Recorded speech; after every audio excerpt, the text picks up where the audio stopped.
दशहरा यानी विजयदशमी हिंदुओं का प्रमुख त्योहार है। शारदीय नवरात्र के बाद 10वें दिन दशहरे का त्योहार देश भर में धूमधाम के साथ मनाया जाता है। अश्विन मास के शुक्ल पक्ष की दशमी तिथि को इसका आयोजन होता है।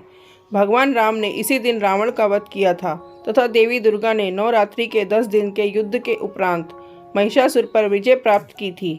इसे असत्य पर सत्य की विजय के रूप में मनाया जाता है, इसलिए इस दशमी को विजयदशमी के नाम से जाना जाता है। अश्विन माह में दशहरा और विजयदशमी का उत्सव बहुत ही हर्षोल्लास के साथ मनाया जाता है। इस दिन रावण दहन किया जाता है और मां अम्बे भवानी की प्रतिमा और ज्वारे विसर्जित किए जाते हैं। परंतु इस दिन को दशहरा और विजयदशमी क्यों कहते हैं? आखिर क्या है ऐसी बात जो इस दिन को दशहरा और विजयदशमी कहा जाता है? पौराणिक काल से ही अश्विन माह की शुक्ल पक्ष की दशमी तिथि को विजयदशमी का पर्व मनाया जाता है। वाल्मीकि रामायण के अनुसार भगवान राम ने अश्विन मास के शुक्ल पक्ष की प्रतिपदा तिथि से नौमी तिथि तक मां दुर्गा की उपासना की थी।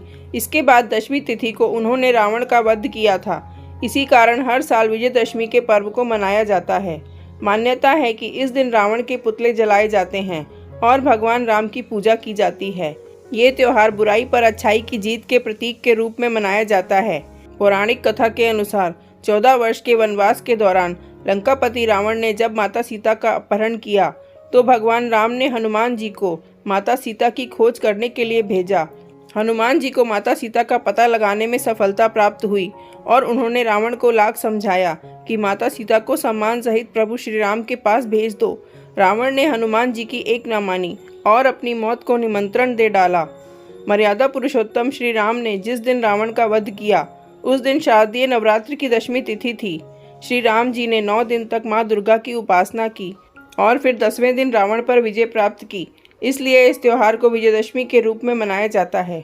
रावण के बुरे कर्मों पर श्री राम जी की अच्छाइयों की जीत हुई, इसलिए इसे बुराई पर अच्छाई की जीत के त्योहार के रूप में भी मनाते हैं। इस दिन रावण के साथ उसके पुत्र मेघनाद और उसके भाई कुंभकर्ण के पुतले भी फूके जाते हैं। वहीं पौराणिक काल में इसी दिन माता दुर्गा भवानी ने सिंह पर सवार होकर एक महादैत्य महिषासुर का वध किया था।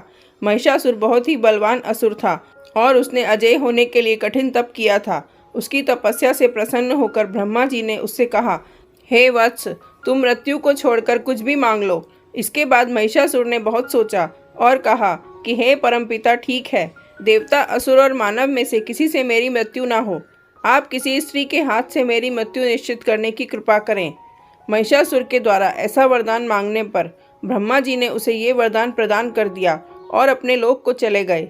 ब्रह्मा जी के जाने के बाद महिषासुर ने तीनों लोकों को अपने अधीन कर लिया और वो तीनों लोकों का अधिपति बन बैठा। इसके बाद सभी देवताओं ने देवी महाशक्ति की आराधना की, जिसके बाद सभी देवताओं के शरीर से एक दिव्य तेज निकलकर एक परम सुंदरी स्त्री के स्वरूप में प्रकट हो गया। वहीं हिमावन ने माँ भगवती की सवारी के लिए एक बलवान सिंह माँ भगवती को भेंट किया। इसके बाद सभी देवों ने अपने अपने अस्त्र शस्त्र महादेवी माँ भगवती की सेवा में भेंट किए।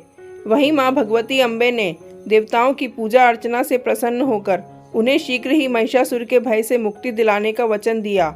माता भगवती ने महिषासुर से 9 दिनों तक भयंकर युद्ध करने के बाद 10वें दिन महिषासुर को ढेर कर दिया। इसलिए तभी से विजयदशमी का उत्सव मनाया जाता है।